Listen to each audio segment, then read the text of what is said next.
লোকসভা নির্বাচনে দেখা গিয়েছিল যে বিজেপি যেরকম ফল করতে চেয়েছিল বিজেপির সেই ফলটা হয়নি। খুব স্বাভাবিক।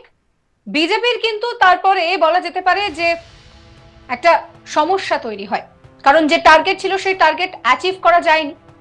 কিন্তু এবার বিজেপিকে তো কামব্যাক করতে হবে, আর বিজেপি করে দেখিয়ে দিল। রাজ্যে উড়ল গেরুয়া ঝড়, বিশাল উল্লাস।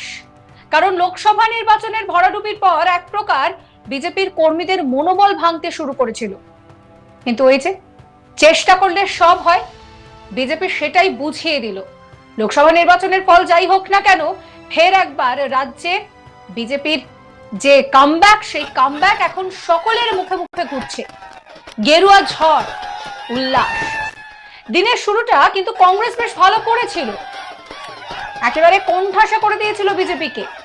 একটা সময় তো বিজেপির আসন সংখ্যা এক অঙ্কের ঘরে চলে যায়, আর সেই জায়গা থেকে অসাধারণভাবে কামব্যাক গেরুয়া শিবিরের। আপাতত যা অবস্থা, তাতে একাধিক ইস্যু সামলে হরিয়ানায় তৃতীয়বার পদ্ম ফুটছে। আর ইভিএম এর লড়াইয়ে সেই পট পরিবর্তন একেবারে সোশ্যাল মিডিয়াতে মিমের ঝড়ও তুলছে। আর প্রথমে যারা ব্যাকফুটে ছিলেন, তারা এখন ফ্রন্ট ফুটে চলে এসেছেন। পাল্টা খোঁচা দিচ্ছে কংগ্রেস। গত 4 অক্টোবর এক দফায় নির্বাচন হয় হরিয়ানার 90টি বিধানসভা আসনে। তারপরে প্রকাশিত হয় একের পর এক এক্সিট পোল। হরিয়ানার বিধানসভা নির্বাচনের ফলাফল ঘোষণা নিয়ে নির্বাচন কমিশনের বিরুদ্ধে গুরুতর অভিযোগ তোলে কংগ্রেস। তারা অভিযোগ করে যে ফলাফল প্রকাশে বিলম্ব করে কমিশন স্বচ্ছতার প্রশ্ন তুলছে, যা নির্বাচনী প্রক্রিয়ার উপরে প্রভাব ফেলতে পারে। কংগ্রেসের সিনিয়র নেতা জয়রাম রমেশ দাবি করেন যে নির্বাচন কমিশন ইচ্ছাকৃতভাবে ধীর গতিতে ফলাফলের আপডেট করেছে, যা ভোটের স্বচ্ছতাকে রীতিমতন হুমকির মুখে ফেলেছে। আর তাতে করে বিজেপি সুবিধা পেতেই পারে। জয়রাম রমেশ কংগ্রেসের পক্ষ থেকে বলছেন যে নির্বাচন কমিশনের ওয়েবসাইটে ফলাফলের প্রবণতা ইচ্ছাকৃতভাবে ধীর গতিতে ভাগ করা হয়েছে, যা নির্বাচন প্রক্রিয়ার স্বচ্ছতাকে নিয়ে প্রশ্ন তুলে দিচ্ছে। একটি আশঙ্কা তৈরি করেছে যে বিজেপি প্রশাসনের উপরে প্রভাব খাটানোর চেষ্টা করছে। তিনি আরো বলছেন, ভোটারদের অধিকার ক্ষুণ্ণ হচ্ছে। এটি নির্বাচনী প্রক্রিয়ার উপর জনগণের বিশ্বাসকে ক্ষতিগ্রস্ত করছে।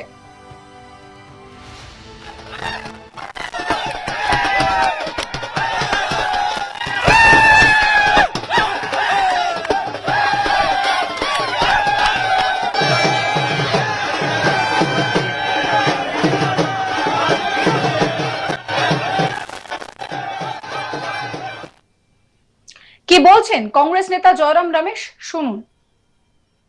कुछ मुझे कहना है, मैंने कह दिया है। ईसीआई से सवाल हमने पूछा है, और जैसा कि पवन खेरा ने कहा है, कई 8 सीटें हैं जहां 10-11 राउंड के नतीजे आ चुके हैं, पर चैनलों में सिर्फ 4 या 5 राउंड के नतीजे आ रहे हैं। तो ये दबाव है ना, सरकार की ओर से एक दबाव बनाया जा रहा है। हम उम्मीद करते हैं कि ईसीआई इस पर हस्तक्षेप करेगी, और जो अप टू डेट रुझान है, जो 11 राउंड हो चुके हैं, जो नतीजा आ चुका है, उसको तो निकाले। वो चौथे या 5वें राउंड पर अटके पड़े हुए हैं। কংগ্রেসের আরেক নেতা সুপ্রিয়া শ্রীনেট তিনি অভিযোগকে সমর্থন করে বলছেন যে এই প্রবণতা শীঘ্রই বদলে যাবে। নির্বাচন কমিশনের ওয়েবসাইট সঠিকভাবে আপডেট হচ্ছে না, তবে আমাদের ডেটা অনুযায়ী কংগ্রেস এগিয়ে রয়েছে। কংগ্রেস নেতা পবন খেদা তাদের দলের এজেন্টদের নিজ নিজ কেন্দ্রে সতর্ক থাকার আহ্বানও জানিয়েছেন। হিমাচল প্রদেশের মন্ত্রী এবং কংগ্রেস নেতা জগৎ নেগি বিজেপির বিরুদ্ধে সরাসরি আক্রমণ করে বলছেন যে হরিয়ানার মানুষ গত 10 বছর ধরে বিজেপির শাসন নিয়ে খুশি নয়। যদি বিজেপি জিতে যেতে পারে, তবে তা গণতন্ত্রের জন্য দুর্ভাগ্যজনক হবে।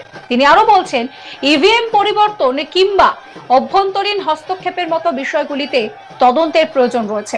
এই পরিস্থিতিতে দাঁড়িয়ে জয়রাম রমেশ কি অভিযোগ করছেন শোনাবো আপনাদের আরো একবার। जो कुछ मुझे कहना है, मैंने कह दिया है। ईसीआई से सवाल हमने पूछा है, और जैसा कि पवन खेरा ने कहा है, कई 8 सीटें हैं जहां 10-11 राउंड के नतीजे आ चुके हैं, पर चैनलों में सिर्फ 4 या 5 राउंड के नतीजे आ रहे हैं। तो ये दबाव है ना, सरकार की ओर से एक दबाव बनाया जा रहा है। हम उम्मीद करते हैं कि ईसीआई इस पर हस्तक्षेप करेगी। সাবস্ক্রাইব করবেন আজ তক বাংলার ইউটিউব চ্যানেলকে, ফলো করবেন হোয়াটসঅ্যাপ চ্যানেলও।